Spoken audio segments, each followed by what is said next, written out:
We continue with treatment principles. Now we'll discuss treating the root only.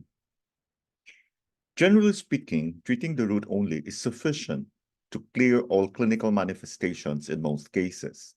The method of treating the root can be used in both interior or exterior, as well as chronic or acute diseases.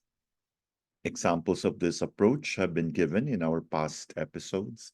In case of Spleen-Yang deficiency, the root causing the previously mentioned clinical manifestations, treating the root, that is, tonifying and warming the spleen, will be the correct approach, which in time should clear all the clinical manifestations.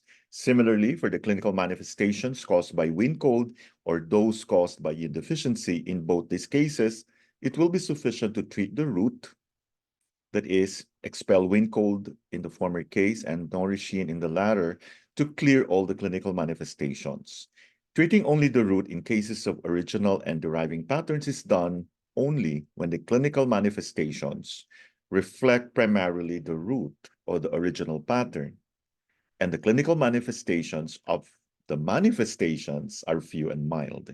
For example, in case of spleen-Yang deficiency, giving rise to dampness, tonifying the spleen is enough to resolve dampness, only if the symptoms of dampness are very mild.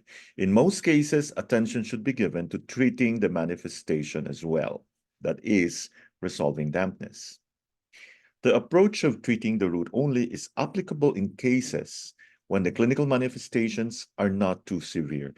If the clinical manifestations are severe or even life-threatening, the approach should be changed.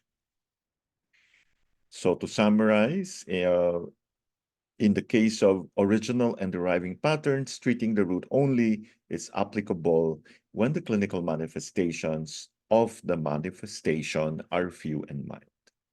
Thank you so much for listening.